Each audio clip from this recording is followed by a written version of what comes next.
Hello दोस्तों, स्वागत है आपका GSIQ एजुकेशन के इस यूट्यूब चैनल पे। आज से एक अलग ही एक सीरीज हम यहाँ पे स्टार्ट करने जा रहे हैं, जो आप लोग देख सकते हैं कि ये NCERT नोट्स का, ठीक है।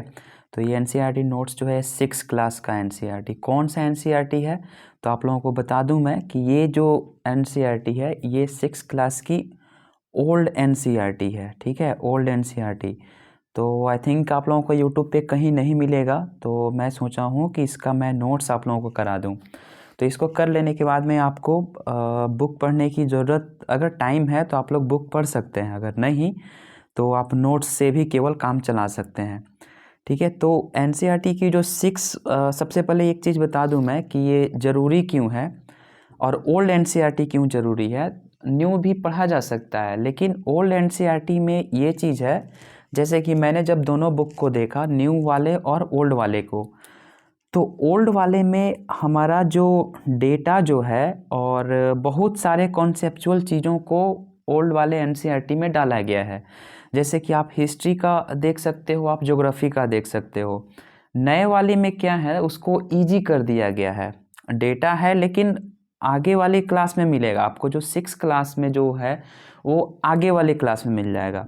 लेकिन क्या है कि 6 क्लास की जो ओल्ड NCERT है उसमें बहुत सारे डेटा को, बहुत सारे कॉन्सेप्ट्स को, छोटे छोटे टर्म को, जैसे कि घाटी क्या होता है, उसके बाद से नदी किसको बोलेंगे, उसके बाद से परिमंडल क्या होता है, जैवमंडल क्या होता है, वायुमंडल क्या होता है, ये सब ज्योग्राफी के छोटे छोटे टर्म की परिभाषा जो डायरेक्ट कोई कोई क्वेश्चन पूछ भी दिया जाता है, जैसे कि फैजेंडा किसको बोलेंगे, फैक्टर्स का मतलब क्या होता है, ये सब सारे चीज़ ये ओल्ड NCERT के बुक में आपको मिल जाएगा। इसलिए जितने भी टॉपर हैं या फिर कोई भी है उसको ये सजेस्ट करता है, जो भी PCS की तैयारी कर रहे हैं या फिर कोई भी एग्ज़ाम जिसमें मतलब इस चीज़ को GK GS से रिलेटेड जो भी सब्जेक्ट से पूछा जाता है, तो उसमें क्या है कि ओल्ड NCERT या फिर NCERT की बुक को टॉपर लोग भी सजेस्ट करते हैं, बोलते हैं कि आप NCERT की बुक पढ़ो।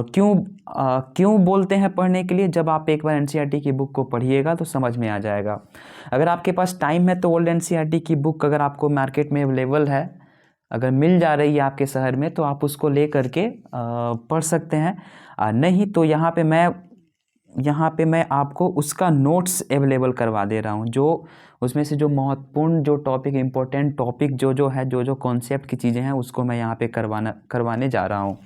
तो आपको एक चीज़ और बता दूँ, मैं NCERT की जो 6 क्लास की जो ओल्ड NCERT की ज्योग्राफी की जो बुक है, उसमें हम लोगों को टोटल जो पढ़ना है, तो हम लोगों को टोटल पढ़ना है, उसमें हम लोगों को 5 खंड पढ़ना है, ठीक है। 5 खंड पढ़ना है, जिसमें कि पहला खंड में हम लोग पढ़ेंगे पृथ्वी और ग्रह। पृथ्वी हमारा एक ग्रह है, उसके बारे में पढ़ेंगे। इसमें मुख्यतः 5 चैप्टर होंगे और 5 चैप्टर का मैं एक ही वीडियो में मैं इसको पूरा करने वाला हूँ, ठीक है। एक ही वीडियो में इसका नोट्स मैं यहाँ पे प्रोवाइड करवाने वाला हूँ, और इसके साथ साथ जहाँ जहाँ लगेगा वहाँ वहाँ मैं आपको उन सारे कॉन्सेप्ट को क्लियर करते चलूँगा। आई होप कि ये सीरीज़ आप लोगों को अच्छा लगेगा। तो शुरू करते हैं। तो ये जो पहला चैप्टर है हम लोगों का, पहला चैप्टर जो हमारे सौर मंडल में पृथ्वी, ठीक है। ये पहला चैप्टर है, पृथ्वी हमारा ग्रह का जो प्रथम खंड है। आप लोगों के पास बुक होगा तो आप लोग देख लीजिएगा।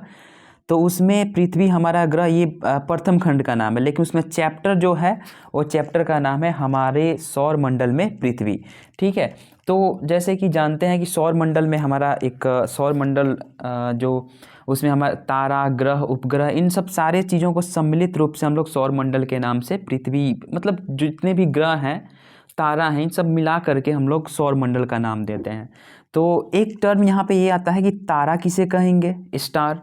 तो तारा वह होता है, वह खगोलीय पिंड होता है जिसमें अपनी ऊष्मा और प्रकाश जो होता है, उसमें वह खगोलीय पिंड जिसमें अपनी ऊष्मा और प्रकाश होता है, वह तारा कहलाता है। फिर एक बात आएगी, ग्रह किसे बोलेंगे, यानी कि प्लेनेट क्या होता है। तो प्लेनेट वह खगोलीय पिंड है जो सूर्य का परिक्रमण करता है। ये क्या करता है कि सूर्य का परिक्रमण करता है। और उसमें जो क्या है और सूर्य से ही ऊष्मा और प्रकाश को प्राप्त करता है। फिर ग्रह के साथ साथ एक उपग्रह भी आएगा। तो उपग्रह किसे कहेंगे? तो उपग्रह वह खगोलीय पिंड होता है जो एक ग्रह की उसी प्रकार परिक्रमा करता है जिस प्रकार एक ग्रह सूर्य की परिक्रमा करता है। जैसे सूर्य की जो कोई ग्रह एक परिक्रमा कर रहा है तो ग्रह की परिक्रमा करने वाले को हम लोग यहाँ पे उपग्रह बोलेंगे। ठीक है, तो और यहाँ नोट्स में देखते हैं कि पॉइंट, ये एक्स्ट्रा पॉइंट मैंने अपने मतलब से बता दिया। ठीक है, और यहाँ पे देखते हैं हम लोग कि पहला पॉइंट ये है कि भूमि, जल और वायु, भूमि, जल और वायु पृथ्वी के 3 महत्वपूर्ण परिमंडल है। ठीक है, मतलब भूमि, जल और वायु जो पृथ्वी के 3 महत्वपूर्ण परिमंडल है। आप लोगों को एक चीज़ और मैं बता दूं कि पृथ्वी को छोड़ करके, पृथ्वी का, जैसे पृथ्वी के ये 3 परिमंडल कौन कौन हो गए? भूमि, जल और वायु हो गए, लेकिन एक चौथा भी परिमंडल है और उस परिमंडल को जो अन्य जो परिमंडल है उसकी तुलना में क्या है? सबसे छोटा है, जिसको हम लोग जैवमंडल बोलते हैं। ठीक है, जिसको हम लोग क्या बोलते हैं? जिसको हम लोग जैवमंडल बोलते हैं।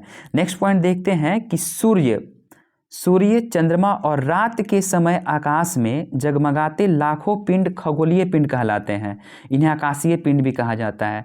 सूर्य, चंद्रमा और रात के समय जब आकाश में आप इसको आकलन कर सकते हैं कि जगमगाते हुए लाखों पिंड आकाश में पाए जाते हैं, जिसको हम लोग खगोलीय पिंड कहते हैं। ठीक है, और इन्हें हम लोग आकाशीय पिंड के नाम से भी जाना जाता है। पृथ्वी को हम लोग क्या बोलेंगे? तो पृथ्वी को हम लोग क्या बोलेंगे? पृथ्वी भी एक खगोलीय पिंड है। ठीक है, और आगे देखते हैं पॉइंट, सौर परिवार का सबसे बड़ा सदस्य सूर्य होता है। सौर परिवार का जो सबसे बड़ा जो सदस्य है वो सूर्य है, जो केंद्र में स्थित है। यानी कि सूर्य जो है वो केंद्र में स्थित है और हमारी पृथ्वी से यह 10 लाख गुना बड़ा है। 10 लाख गुना बड़ा है, यानी 10 लाख गुना ये बड़ा है। किससे? तो ये सूर्य जो है वो पृथ्वी से 10 लाख गुना बड़ा है। नेक्स्ट पॉइंट देखते हैं, और दूरी कितनी है? तो आप लोग यहाँ देख सकते हैं कि पृथ्वी से सूर्य की दूरी लगभग जो है वो 15 करोड़ किलोमीटर है। ठीक है, नेक्स्ट पॉइंट देखते हैं। नेक्स्ट पॉइंट यहाँ पे देखेंगे कि प्रकाश की जो गति है वो प्रकाश की गति लगभग 3 लाख किलोमीटर है।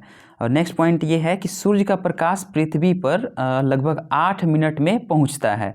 सूर्य से जो प्रकाश आती है पृथ्वी पे वो पहुँचने में 8 मिनट का समय लग जाता है। नेक्स्ट देखेंगे कि सौर परिवार के सदस्यों का क्रम है। सौर परिवार के सदस्यों का क्रम मतलब सौर परिवार में जितने जो ग्रह पाए जाते हैं, कितने ग्रह हैं? तो 9 ग्रह हैं, जिसमें से अभी तो एक प्लूटो को हटा भी दिया गया था। ठीक है, लेकिन फिर ये न्यूज में सुनने को मिल रहा है कि उसको फिर से इंक्लूड किया जाएगा। लेकिन हम लोग 8 ही ग्रह देखेंगे यहाँ पे। बुध, पहला है बुध, शुक्र, पृथ्वी, मंगल, बृहस्पति, शनि, यूरेनस तथा नेपच्यून।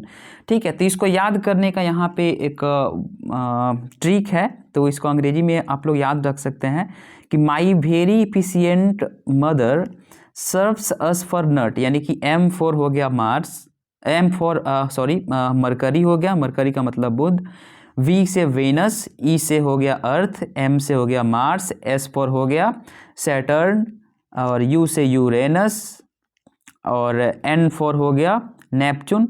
ठीक है, तो ये इस ट्रिक के थ्रू उसको याद रखा जा सकता है। नेक्स्ट देखते हैं, नेक्स्ट पॉइंट ये है कि सबसे निकट जो ग्रह है, सबसे निकट ग्रह बुध है और तथा सबसे दूर जो है वो नेपच्यून है, यानी कि जिसको वरुण बोला जाता है। ठीक है, और नेपच्यून और प्लूटो हमसे इतना दूर है, नेपच्यून और प्लूटो जो है वो जो वरुण और प्लूटो इतना दूर है जिसको हम लोग बिना दूरबीन के नहीं देखा जा सकता है। ठीक है, और चलिए अब एक और चीज़ आता है यहाँ पे, क्षुद्र ग्रह किसे कहते हैं? तो क्षुद्र ग्रह जो होता है जिसको एस्ट्रॉयड्स भी बोलते हैं। तो मंगल और बृहस्पति के बीच में अनेक छोटे पिंडों के झुंड है।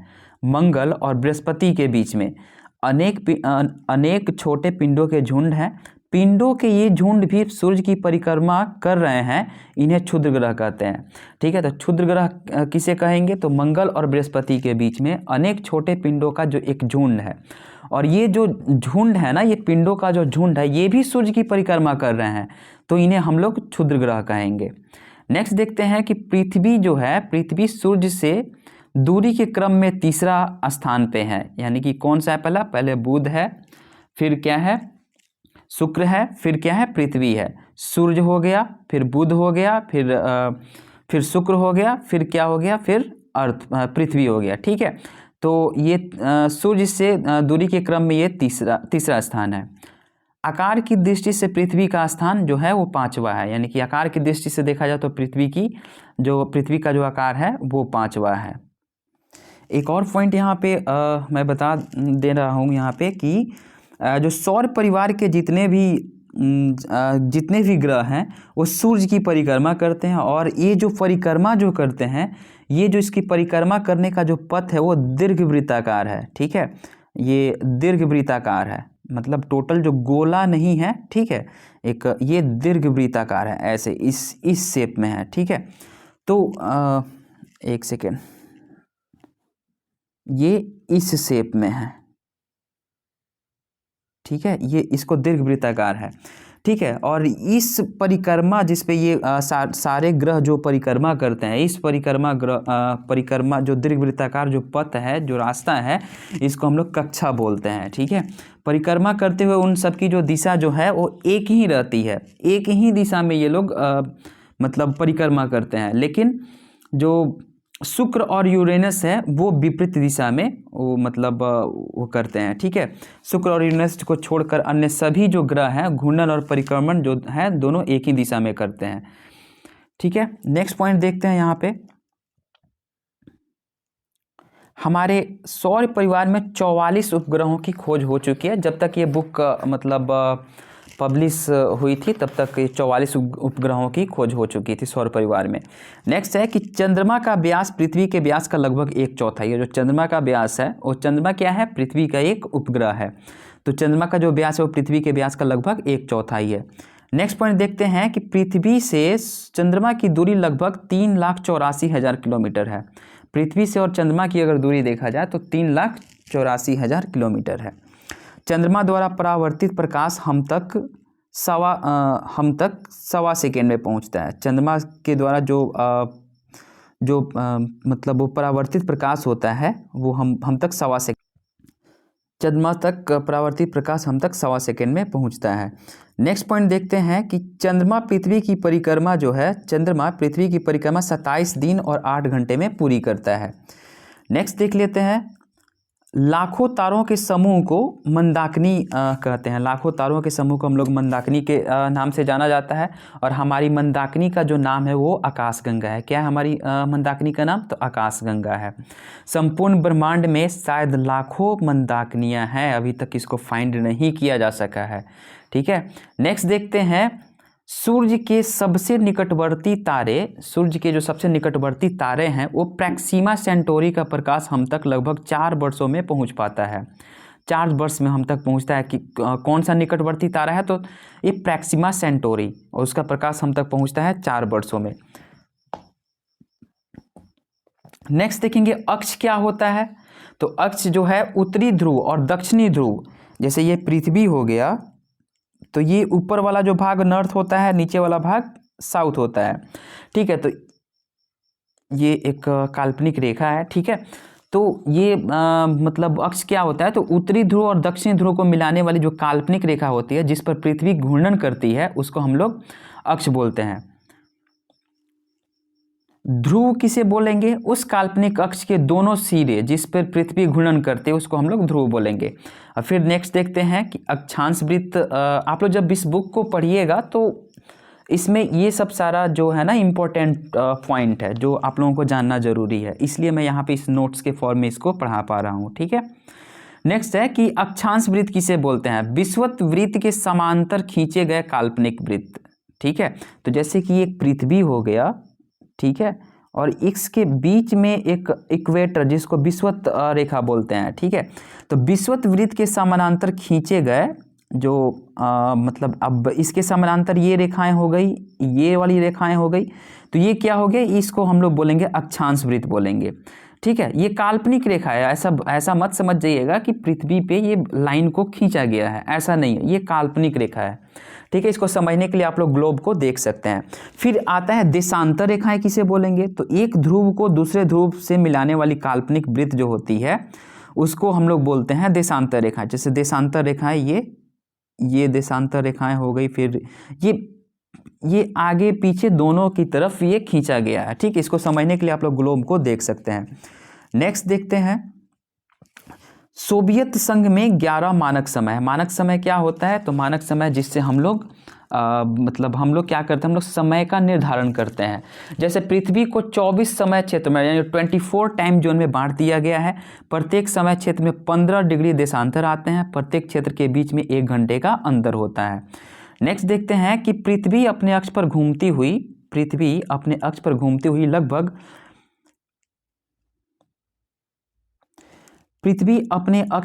हुई लगभग 1 लाख किलोमीटर प्रति घंटा की गति से सूर्य की परिक्रमा करती है।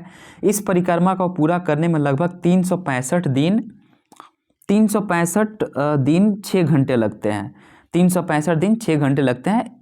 इस वार्षिक गति को परिक्रमण कहते हैं। यानी जो पृथ्वी है वो अपने अक्ष पर घूमती हुई लगभग 1 लाख किलोमीटर प्रति घंटा की गति से सूर्य की परिक्रमा करती है। ये सूर्य है तो इसका परिक्रमा पृथ्वी करेगी। ठीक है, तो ये 1 लाख किलोमीटर प्रति घंटा की गति से ये परिक्रमा करती है और इस परिक्रमा को पूरा करने में 365 दिन लग जाते हैं। 365 दिन 6 घंटा लग जाते हैं। पृथ्वी को इसी वार्षिक गति को परिक्रमण गति कहते हैं। नेक्स्ट देखते हैं, 23 सितंबर और 21 मार्च को सूर्य की किरणें दोपहर के समय विषुवत वृत्त पर लंबवत पड़ती है। 23 सितंबर और 21 मार्च को सूर्य की किरणें जो है दोपहर के समय विषुवत वृत्त पर लंबवत पड़ती है, जिसके परिणाम स्वरूप सारे संसार में दिन और रात बराबर होते हैं। ठीक है, नेक्स्ट पॉइंट देखते हैं कि 23 सितंबर को उत्तरी गोलार्ध में शरद ऋतु तथा 23 सितंबर को उत्तरी गोलार्ध में शरद ऋतु तथा 21 मार्च को दक्षिणी गोलार्ध में वसंत ऋतु होती है।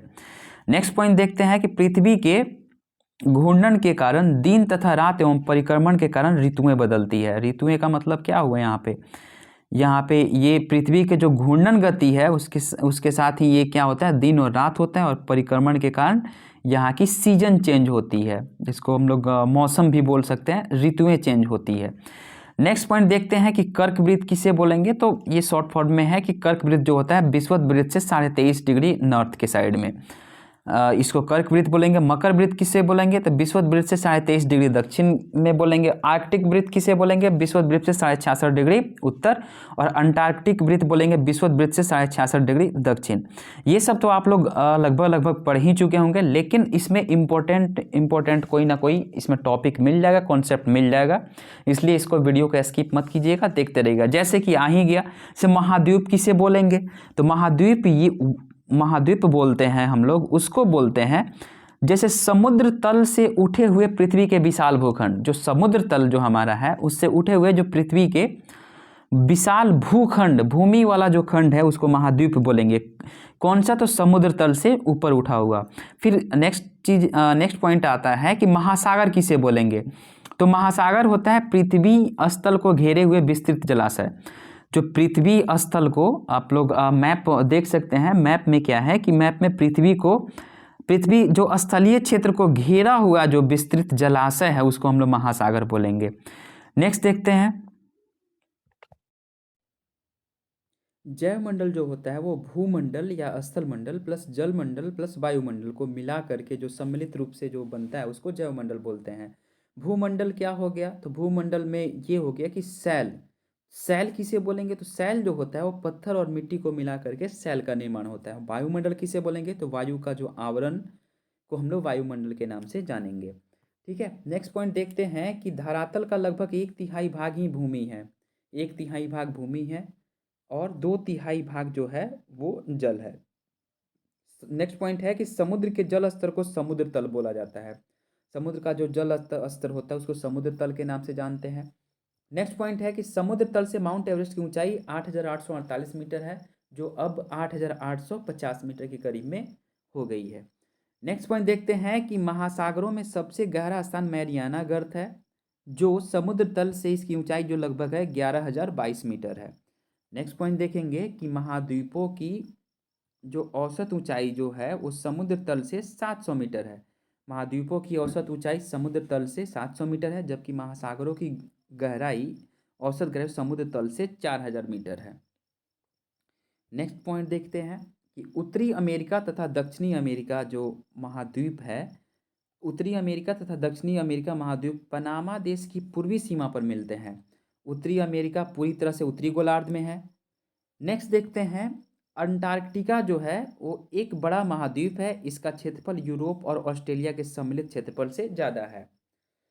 आगे वाला पॉइंट देखते हैं कि पर्वत किसे बोलेंगे, तो पर्वत बोलते हैं आसपास क्षेत्र से बहुत ऊंचा, तो आसपास के जो क्षेत्र है उससे बहुत ऊंचा, ऊंची पहाड़ियों का एक समूह और लंबी श्रृंखलाओं में फैला हुआ। अगर ये तीनों क्वालिटी किसी चीज़ में है तो उसको पर्वत बोलेंगे। तो ऊंची पहाड़ियों का समूह यानी कि बहुत ऊंचा होगा, ठीक है, और पहाड़ियों का समूह यानी कि एक पहाड़ी, दो पहाड़ी, तीन पहाड़ी, ऐसे करके बहुत सारी पहाड़ियाँ होगी, ठीक है। और ये लंबी श्रृंखला, एक श्रृंखला बन गया, ये लंबी श्रृंखला में होगा, ठीक है, तो उसको पर्वत बोलेंगे। नेक्स्ट देखते हैं पठार किसे बोलेंगे, तो पठार जो होता है वो आसपास की भूमि से एकदम सीधा उठा हुआ विस्तृत और समतल भूभाग, जो आसपास का जो क्षेत्र है उससे भूमि से एकदम सीधा ऊपर उठा हुआ, ठीक है, विस्तृत और समतल भूभाग को हम लोग क्या बोलेंगे, पठार बोलेंगे। सबसे ऊंचा पठार जो है वो तिब्बत का पठार है, जिसको संसार का छत के नाम से भी जाना जाता है। ये क्वेश्चन आया हुआ है। नेक्स्ट पॉइंट है कि मैदान किसे बोलेंगे, तो अपेक्षाकृत समतल तथा लक्षण विहीन नीचे का भूभाग जो होता है वही मैदान होता है। धरातल का 2/3 भाग यानी कि 2/3 भाग जल से ढका हुआ और 1/3 भाग क्या है, भूखंड है। नेक्स्ट पॉइंट देखेंगे कि महासागर किसे बोलेंगे, तो महासागर जो होता है वो विशाल जलाशय जो महाद्वीपों के द्वारा एक दूसरे से अलग है, महाद्वीपों के द्वारा एक दूसरे से जो अलग है उसको महासागर के नाम से जानते हैं। नेक्स्ट पॉइंट देखते हैं कि आर्कटिक महासागर जो है उत्तरी ध्रुव के चारों ओर है, यानी कि ये अगर पृथ्वी हो गया, ठीक है, तो ये नॉर्थ साइड हो गया, ये साउथ साइड हो गया, ठीक है, ये इक्वेटर हो गया, तो यहाँ पे जो है इसको बोलते हैं आर्कटिक वृत्त, ठीक है। तो ये आर्कटिक महासागर यहाँ पे उत्तरी ध्रुव के चारों ओर है, यहाँ पे आर्कटिक महासागर है, ठीक है। वास्तव में अटलांटिक महासागर का ही एक भाग, आप लोग मैप अगर देखिएगा तो जो एस आकार की जो महासागर है उसको अटलांटिक महासागर के नाम से जानते हैं। तो ये इसी का भाग है, आर्कटिक महासागर जो अटलांटिक महासागर का ही एक भाग है, और ये उत्तरी विस्तार यानी कि ऊपर का जो विस्तार है ये अटलांटिक महासागर का ही उत्तरी विस्तार है। यह बेरिंग जल संधि नामक उथले समुद्र के सक्रिय भाग द्वारा प्रशांत महासागर से ये मिला हुआ है। मैप में इसको एक बार देख लीजिएगा तो क्लियर हो जाएगा। समुद्र तल पर वायु का घनत्व ज़्यादा होता है, ऊंचाई के साथ ये घटता है, ठीक है। समुद्र तल पर वायु का जो घनत्व होता है वो ज़्यादा होता है, और ऊंचाई जैसे से ऊंचाई बढ़ता है उसका घनत्व कम होते रहता है। तो आज के लेक्चर में बस इतना ही। मैंने एनसीईआरटी ओल्ड क्लास की जो एनसीईआरटी 6 क्लास का जो ज्योग्राफी का है ये एक खंड मैंने करवा दिया। ये नोट्स है, अगर आप लोगों को अगर उसका पूरा डिस्क्रिप्शन देखना है, मतलब टोटल चैप्टर वाइज देखना है, तो उसको भी मैंने वहाँ पे प्लेलिस्ट उसका बना हुआ है, वहाँ पे मैंने उसको अपलोड कर दिया है, तो उसको भी आप लोग जा कर के देख सकते हैं। ये उस चैप्टर उस खंड का ये टोटल नोट्स हो गया, जो इम्पोर्टेंट चीज़ें हैं ये नोट्स हो गया, ठीक है। और अगले खंड का फिर नोट्स जल्द ही लेकर के आऊँगा। तब तक के लिए आप सभी, अगर अच्छा लगे वीडियो को लाइक कर दीजिएगा और अपना सजेशन ज़रूर दीजिएगा। चलिए फिर मिलते हैं नेक्स्ट वीडियो में, तब तक के लिए जय हिंद।